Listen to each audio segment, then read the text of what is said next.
নমস্কার বন্ধুরা, রাধাকৃষ্ণ মোটিভেশনের আজকের একটি নতুন ভিডিওতে আপনাকে স্বাগত জানাই।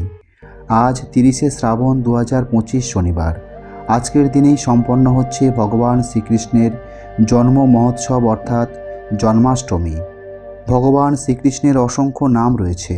কেউ বলেন কৃষ্ণ, গোবিন্দ, তো কেউ বলেন গোপাল, মাধব, মুরারি, কেশব, কানাই, দামোদর। প্রতিটি নাম তার লীলা, গুণ ও রূপের সঙ্গে জড়িত। জন্মাষ্টমী শুধু একটি উৎসব নয়, এটি মানুষের ভক্তি, বিশ্বাস এবং আধ্যাত্মিক চেতনার এক অনন্য বহিঃপ্রকাশ। ভাদ্র মাসের কৃষ্ণপক্ষের অষ্টমী তিথিতে শ্রীকৃষ্ণ মথুরার কারাগারে জন্মগ্রহণ করেছিলেন। তার জন্ম হয়েছিল এক দুর্যোগের রাতে, যখন পৃথিবী পাপ, অন্যায় আর অশুভ শক্তির অন্ধকারে নিমজ্জিত ছিল। এই কারণেই জন্মাষ্টমী কেবল শ্রীকৃষ্ণের জন্মদিন নয়, এটি অন্ধকারকে জয় করে আলোর পথে যাত্রার এক প্রতীক। দ্বাপর যুগে মথুরার রাজা কংসের বোন দেবকীর বিবাহ হয়েছিল যাদব বংশীয় বীর বসুদেবের সঙ্গে। বিবাহের দিনেই আকাশবাণী হয়ে এক অলৌকিক ভবিষ্যৎবাণী শোনা যায়। দেবকীর অষ্টম সন্তানই হবে কংসের মৃত্যুর কারণ। এই সংবাদে ভয়গ্রস্ত কংস তৎক্ষণাৎ দেবকী ও বসুদেবকে কারাগারে বন্দী করে রাখে, যাতে জন্ম নেওয়া প্রত্যেকটি সন্তানকে হত্যা করতে পারে। প্রথম সন্তান জন্মের পর কংস সামান্য দয়া দেখানোর ভান করলেও শীঘ্রই ভবিষ্যৎবাণীর আতঙ্কে তাকে হত্যা করে। এভাবে পরপর দ্বিতীয়, তৃতীয়, চতুর্থ, পঞ্চম এবং ষষ্ঠ সন্তানকেও নিষ্ঠুরভাবে হত্যা করা হয়। ষষ্ঠ সন্তান নিহত হওয়ার পর দেবকী গর্ভে ধারণ করেন সপ্তম সন্তানকে, কিন্তু সেই সন্তান ছিলেন বলরাম, যিনি ভগবানের ইচ্ছায় ও যোগমায়ার অলৌকিক ক্ষমতায় দেবকীর গর্ভ থেকে রোহিণীর গর্ভে স্থানান্তরিত হন। ফলে দেবকীর গর্ভ শূন্য হয়ে যায়, আর কংস বুঝতেও পারে না যে সন্তান রক্ষা পেয়েছে। এরপর দেবকীর গর্ভে ধারণ করেন অষ্টম সন্তানকে, যিনি স্বয়ং ভগবান শ্রীকৃষ্ণ।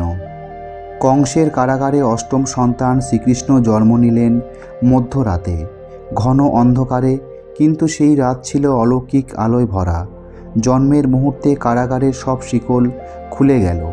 বসুদেবও অলৌকিকভাবে শিকলমুক্ত হয়ে যান। প্রহরীরা গভীর নির্দয় ঢলে পড়ল। ভগবানের আদেশে বসুদেব তার নবজাতক সন্তানকে গোকুলে নিয়ে যাওয়ার জন্য রওনা হলেন। বাইরে তখন প্রচণ্ড বর্ষা, আকাশে বিদ্যুৎ চমকাচ্ছে, বজ্রপাত হচ্ছে, চারপাশে ঘন কালো মেঘে ঢাকা রাত।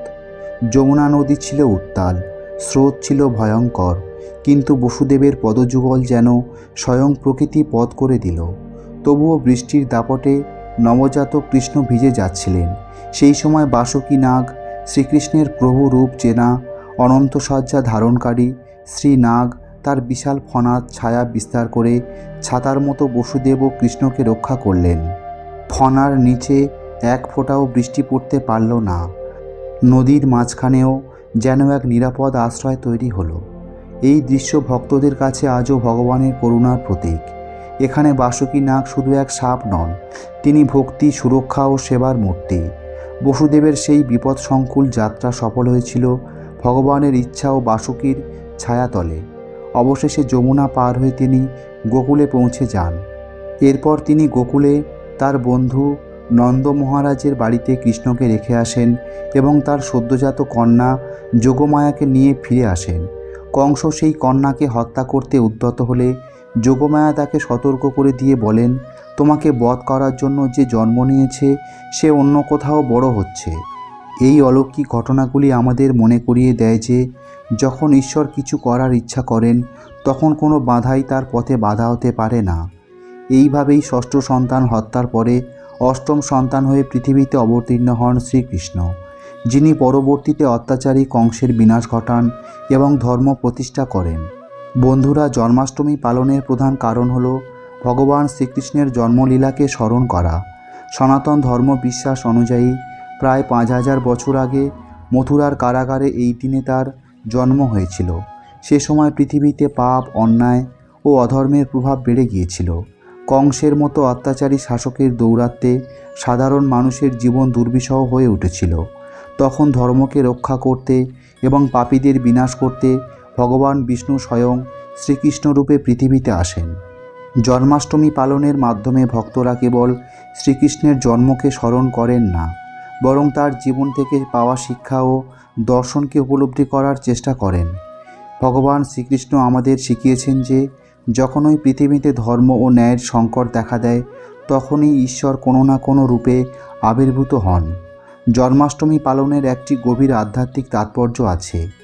উপবাসের মাধ্যমে ভক্তরা কেবল নিজেদের শরীরকে শুদ্ধ করেন না, বরং তাদের মনকেও ঈশ্বরের প্রতি সমর্পণ করেন। বিশ্বাস করা হয়, উপবাসের সময় মানুষ পার্থিব কামনা বাসনা থেকে দূরে থেকে ঈশ্বরের সঙ্গে একাত্ম হতে পারেন। এই দিনে শ্রীকৃষ্ণের বাল্যলীলার বিভিন্ন দিক স্মরণ করে দোলা সাজানো হয়। এই দোলা সাজানোর মাধ্যমে ভক্তরা নিজেদের হৃদয়কে ভগবানের আবাসস্থল হিসেবে কল্পনা করেন। জন্মাষ্টমী আমাদের শেখায় যে জীবনের সবথেকে কঠিন পরিস্থিতিতেও আশা হারানো উচিত নয়। কংসের অত্যাচার আর কারাগারের অন্ধকার যেমন শ্রীকৃষ্ণের আবির্ভাবকে আটকাতে পারেনি, তেমনই আমাদের জীবনের সমস্যা বা দুঃখেও আমাদের অন্তরে থাকা ঈশ্বরকে উপলব্ধি করার পথে বাধা হতে পারে না। ভগবান শ্রীকৃষ্ণের জীবন কেবল লীলা খেলার মধ্যে সীমাবদ্ধ ছিল না। তিনি ধর্ম, কর্ম এবং ভক্তির এক পরিপূর্ণ শিক্ষা দিয়ে গেছেন। ভগবদ্গীতাতে তিনি অর্জুনকে যে উপদেশ দিয়েছিলেন তা মানব জীবনের এক পথপ্রদর্শক। কর্ম করো, কিন্তু ফলের আশা না করে ধর্মকে রক্ষা করা এবং নিজের অন্তরের ঈশ্বরকে অনুভব করা। এই শিক্ষাগুলো জন্মাষ্টমীর উৎসবকে আরও বেশি তাৎপর্যপূর্ণ করে তোলে।